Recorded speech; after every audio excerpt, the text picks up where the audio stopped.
احتشام صاحب، کیا اس وقت یہ کمیٹی بنانے کا پرپز کوئی میسج کنوے کرنا تھا؟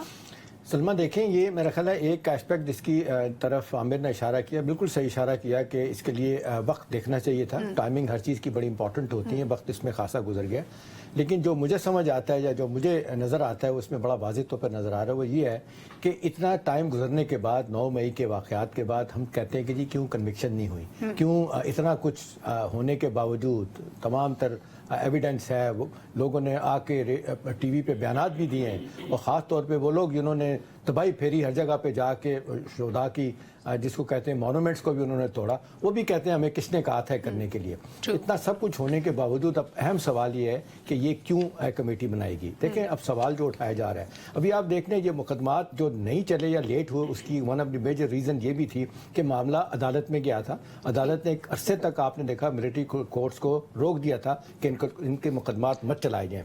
ابھی تھوڑا سا پہلے اجازت دی گئی، اور میرا خیال ہے الٹیمیٹلی سپریم کورٹ نے بھی عامر یہ ریئلائز کیا کہ یہ ریاست کے خلاف، ملک کے خلاف کہیں بہت غلط ہوا ہے، لہٰذا ان کو اجازت دی جائے. بھلے انہوں نے کہا کہ جی فیصلے نہیں آنے چاہیے. دوسرا اس کا اسپیکٹ میری نظر میں اس سے بھی زیادہ اہم ہے. سلمہ، اس وقت ہمارا کرمنل جسٹس سسٹم 1935 کا چل رہا ہے، جس پہ شدید تحفظات عدلیہ کے خود اپنے وکلاء کے ہیں، سیاسی جماعتوں کے ہیں. اس کو کوئی تبدیل کرنے کے لیے تیار نہیں. یہی وجہ ہے کہ ہم اتنے ہینیس کرائم کرنے والوں لوگوں کو جناب ہم کٹارے میں نہیں لا سکتے. ابھی آپ دیکھ لیں، اس سے پہلے جائنٹ انویسٹیگیشن ٹیمز بھی بنی تھی جنہوں نے بہت سارا مواد اکٹھا کیا جس پہ کام بھی ہو رہا تھا. اب اس سٹیج پہ آ کے اگر ایک امپریشن یہ بھی صحیح ہے کہ جی بھائی اس وقت کیوں کیا آپ نے، اور پھر یہ کہ اس معاملے کو تیز کرنا چاہیے تھا، وہاں پہ ایک وجہ بنی عدالتیں انہوں نے روک دیا تھا سپریم کورٹ نے. دوسرا یہ ہے کہ جی آپ دیکھ لیں چاہے دہشت گردی کے یہ واقعات ہیں، یا آپ نے دیکھیں جس طریقے سے فاٹا میں، فارمر فاٹا میں، کے پی میں اور بلوچستان میں جو ہو رہا ہے. ابھی آپ دیکھتے ہیں بے شمار لوگ جو ہے نا، ہم دیکھتے ہیں کہ ایک اتنا زیادہ نظام میں سکم ہے، عدالتی نظام میں، کہ لوگ چھوٹ کے چلے جاتے ہیں. سب کچھ ہونے کے باوجود حکومت کچھ نہیں کر سکتی. تو میرا خیال ہے کہ اس وقت جو کابینہ کی جو کمیٹی بنائی گئی ہے وہ بتائے گی، جو اطلاعات نہیں ہیں کہ وہ لیگل رولز کو کس طرح اسٹرینگتھن کیا جا سکتا ہے، کس طرح سفارشات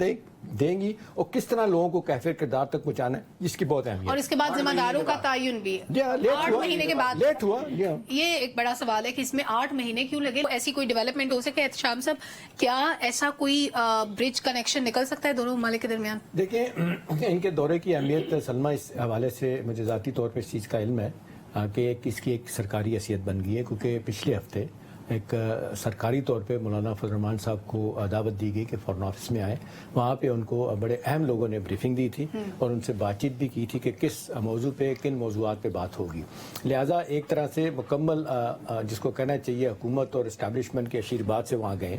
2 ایشوز ہیں. ایک ان کا اپنا ایشو ہے، 3 دفعہ ان پہ حملہ ہو چکا ہے، ٹی ٹی پی کے لوگ ہیں، وہ ان کے دشمن بنے ہوئے ہیں، کیونکہ وہ ان کا خیال ہے کہ جب تک ہمیں فارمر فاٹا ہمارے والے نہیں کیا جائے گا، ہم آپ اسلامی حکومت نہیں بنائیں گے، ہماری بات نہیں بنے گی. پاکستان مسلسل کہہ رہا ہے کہ جی جب تک آپ ریاست پاکستان کو تسلیم نہیں کریں گے، آئین کو تسلیم نہیں کریں گے، قانون کو تسلیم نہیں کریں گے، آپ سے بات چیت نہیں ہوگی. جو بات چیت قاسم کے ابا نے کر کے بڑا غرق کیا ہے، وہ اس کو انڈو کرنے کی بھی کوشش کی جا رہی ہے. ایک دوسری بات یہ سلمہ، جس انداز سے افغان طالبان اس ایشو کو اب دیکھ رہے ہیں نا، ابھی جس طرح عامر نے بھی بڑا واضح طور پہ بتایا کہ ایک پیغام دے دیا گیا کہ ابھی اب بغیر پاسپورٹ کے آپ نہیں آ سکتے، بغیر کسی جس کو کہنا چاہیے ایک پیرائے میں جس طرح تجارت ہوتی ہے وہ آپ ویسے ہی کریں گے تو بات بنے گی. ابھی دیکھیں پاکستان کو کتنا نقصان ہوا. 1962 کا یہ افغان ٹریڈ ٹرانزٹ ہے اور اس سے پاکستان کو نقصان ہی نقصان ہوا. 4 سے 5 بلین ڈالر وہ کہتے ہیں کہ جی جاتا ہے وہاں پہ اب سامان، اور وہی سامان گھوم کے پاکستان، کراچی سے ہی گھوم کے پاکستان آ جاتا ہے، اور وہ کابل بھی نہیں جاتا اور ان کو ان کا فائدہ مل رہا ہوتا ہے. ایک تو یہ ہے. دوسرا یہ ہے کہ ان کو کہا جا رہا ہے کہ جی جو اطلاعات ملی ہیں، جو مجھے پتہ چلا ہے کہ جی آپ ٹی ٹی پی کے حوالے سے آپ اپنا موقف واضح طور پہ دیں. آپ نے ہمیں کہا تھا کہ جی آپ اپنا گھر ٹھیک کریں. ہمارے پرائم منسٹر نے کہا، کاگر صاحب نے، کہ جی اپنا گھر ہی ٹھیک کر رہے ہیں، لہٰذا ہم آپ کو جو انلیگل یہاں پہ لوگ رہ رہے ہیں ہم کو واپس بھیجیں گے. 4,30,000 سے زیادہ لوگوں کو واپس بھیجا جا چکا ہے، باقیوں کو بھیجنے کی کوشش کی جا رہی ہے. ادھر سے پیغام یہ ہے کہ جی یہ تو صدیوں کا یہ کھلا ہوا ایک بارڈر تھا، آپ کو اجازت دیں. دیکھیں سلمہ، اب دوبارہ یہ بات نہیں ہوگی.